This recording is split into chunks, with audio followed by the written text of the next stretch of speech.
We go to music festivals for many reasons: hearing our favourite artists live, enjoying the sun, dancing outdoors, collecting fabric wristbands, and showcasing our summer style. While we're sipping a cold beer and bobbing to the tunes, it's easy to forget the history of music festivals in the UK and across the world. We're going to dive into this rich history, taking a look at how music festivals have developed. The concept of music festivals dates back centuries, even millennia, if you consider traditional celebrations like harvest festivals. In the 19th and early 20th centuries, classical and jazz music festivals began popping up, catering to cultured elites around the UK, Europe, and the US. The direct social, political connection can be traced back to as early as the 1940s, with the revival of folk music in the US. This became the soundtrack to the political movements of the day, for labour groups to anti-war protests. As the American political landscape became more heated, folk musicians like Pete Seeger voiced the concerns of a generation. It was in this atmosphere that the modern music festival was born.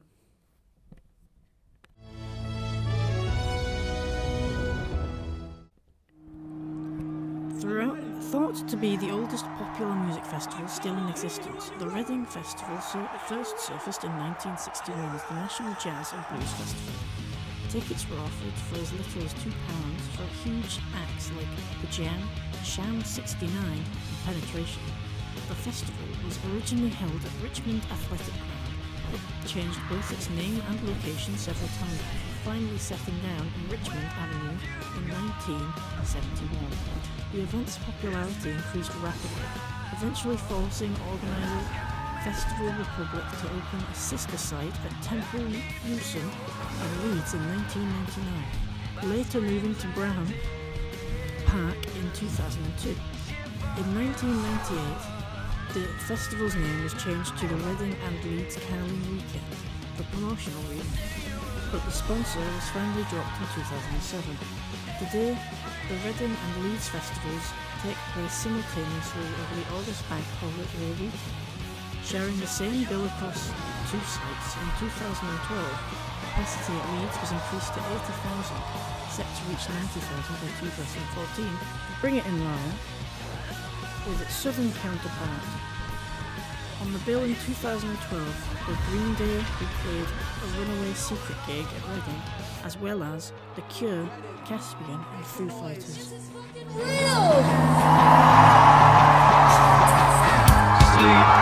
where have you gone?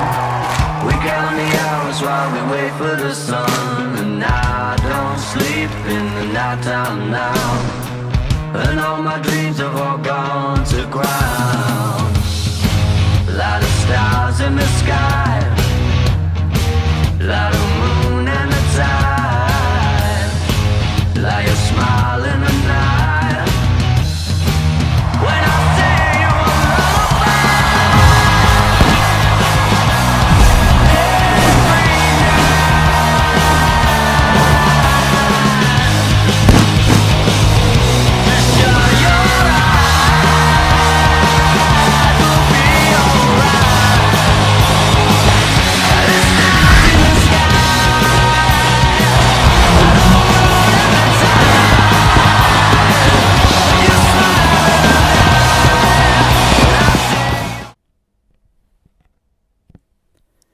The Isle of Wight Festival first took place in 1968, drawing a crowd of 10,000 to Ford Farm in Godshire,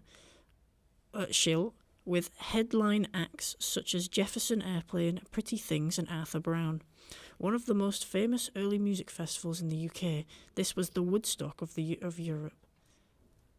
Starting as a small event and then swelling to a huge crowd in 1970 who came to see The Doors, Johnny Mitchell and Leonard Cohen, its popularity gradually grew until it reached an unexpected capacity of 600,000. Parliament actually banned the festival after that, worried that the huge numbers and raucous partying might negatively impact the island. The festival was relaunched in 2002 in a new location on the island and under new management. It continues to be a big player in the UK festival scene, with major acts performing each year. While it's much less culture now, it still supports local charities by offering free tickets for auctioning. They've also partnered with various charities to raise money, including Well Child and Shelter Box.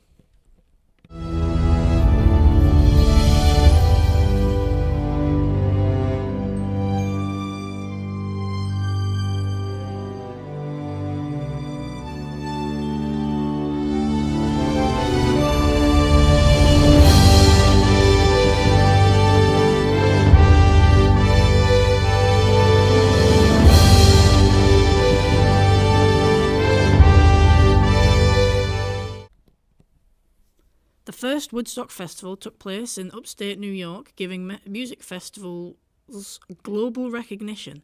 Masses of people, 400,000 by some counts, came together over 3 days to celebrate music and peace. Woodstock marked music festivals' entrance into the mainstream consciousness. In 1968, the Isle of Wight Festival started with a small audience. By 1970, it had boomed in popularity and over 600,000 people attended. Andrew Kerr attended the festival and went on to start his own, Glastonbury. This marked the official move of modern music festivals to the UK, setting the stage for the festivals we love to this day.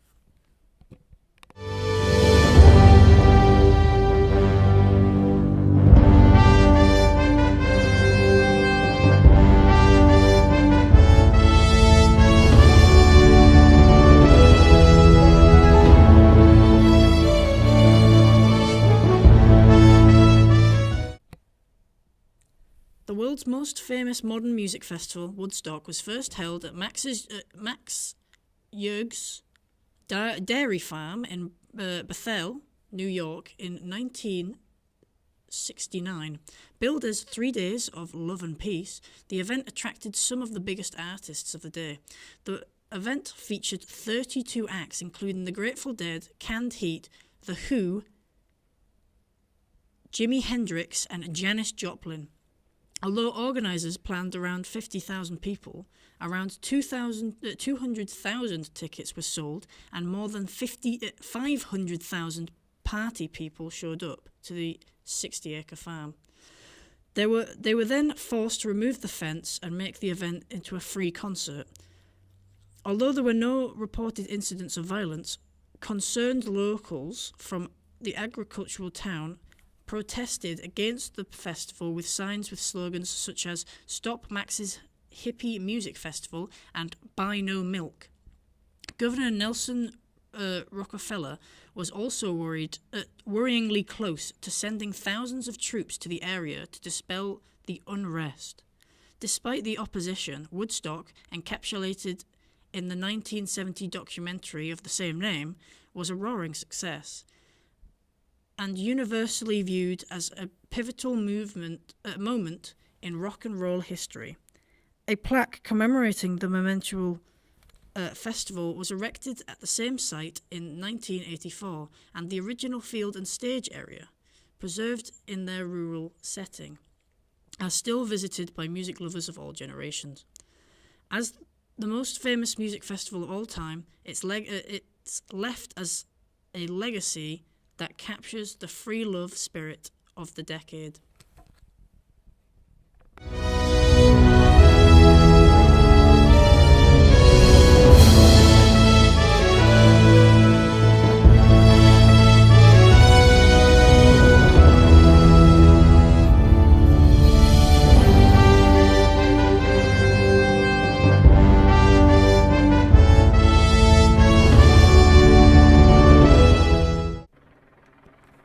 When you think of UK music festivals, Glastonbury is at the top of the list. It is the iconic one.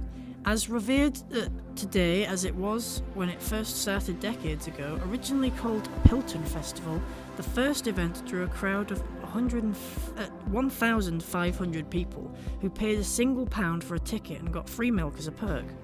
In the second year, it became known as the Glastonbury Festival, and David Bowie took to the Pyramid Stage, a smaller version of the Great Pyramid of Giza that's become linked to the festival. It has evolved into a muddy metropolis that is the highlight of the UK festival season. The festival's founding father, Michael Avis, claims he came up with the idea after attending an open-air Led Zeppelin concert in Bath. He then persuaded a dozen people or so to invest everything they had to build a stage at his dairy farm. The Mindbenders, Wayne Fonter and the Kinks, were originally built to perform at the first festival, but were replaced at the last minute by Tyrannosaurus Rex, later known as T-Rex, Al Stewart and Quintessence.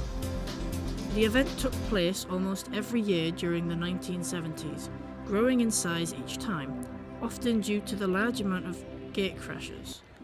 The 1970s festivals were heavily influenced by free love, free music hippie ethnics. The event in 2011 was attended by more than 140,000 people who paid £195 to see massive headline acts ranging from Coldplay to Beyoncé. With that expansion, Glastonbury has managed to maintain some of its free love, hippie, counterculture ethos. It is committed to environmental causes, raising money for Oxfam, Greenpeace and WaterAid. Their Love the Farm Leave No Trace campaign also encourages attendees to be as mindful as possible in their environmental impact.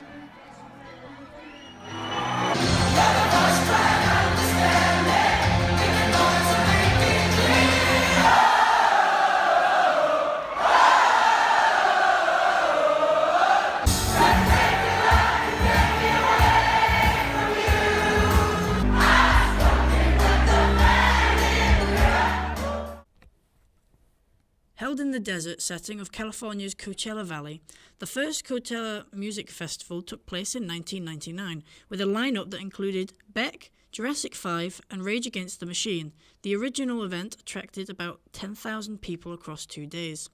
In 2012, the festival sold out in hours, featuring big-name headliners like Radiohead, The Black Keys, Dr. Dre and Snoop Dogg, plus a hologram projection of Tupac and a surprise appearances by Eminem, Rihanna, Usher, and more.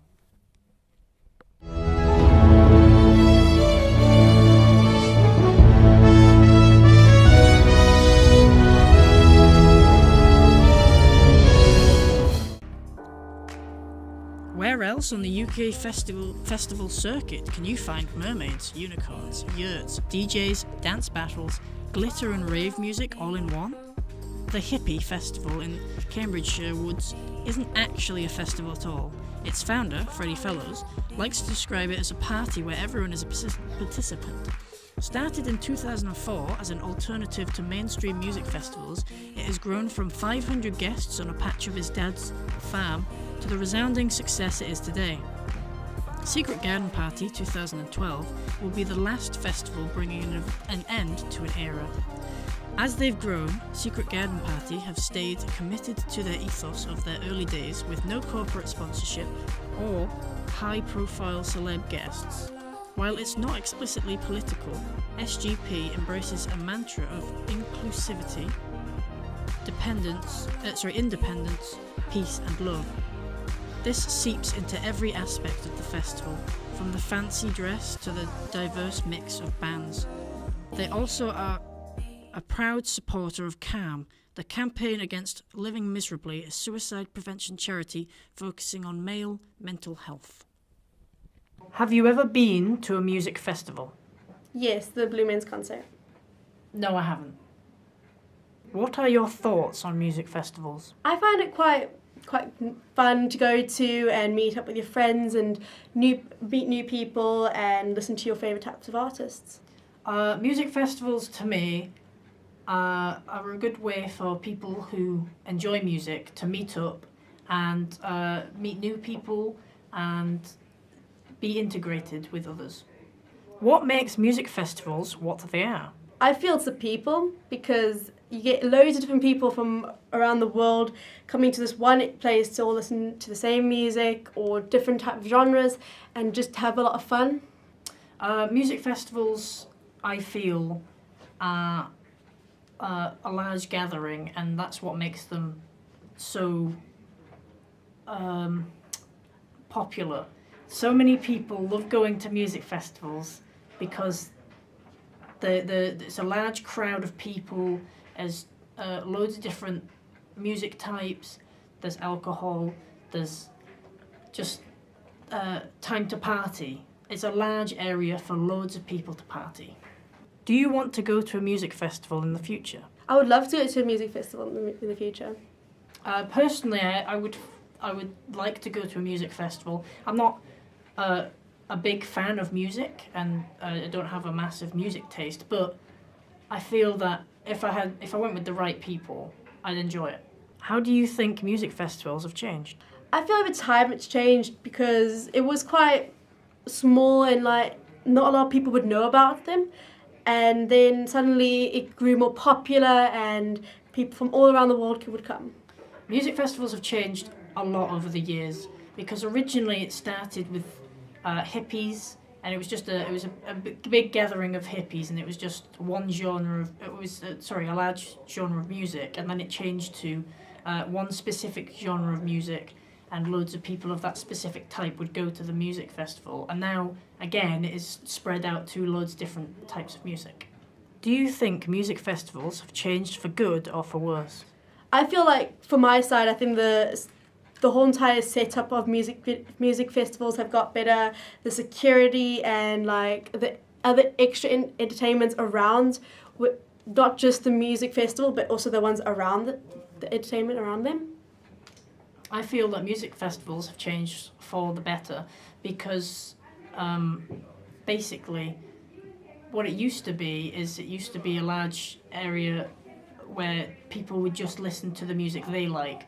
But if they go to places with loads of people who like different types of music, they may find that, that type of music does actually appeal to them, which opens them up to different genres and ideas. How do you think music festivals will change? Well, like at the moment, there's a lot of things happening, like holograms being used to show the ABBA, like because they're no longer all here.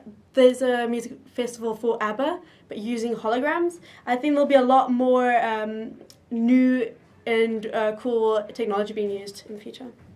Music festivals will hopefully change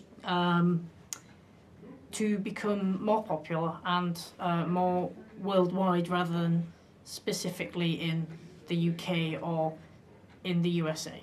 Would you rather multi-genre or specific music types? For me, I have specific likes, but at the same time, I've grown through finding out new ones. So I would say the multi-genre ones.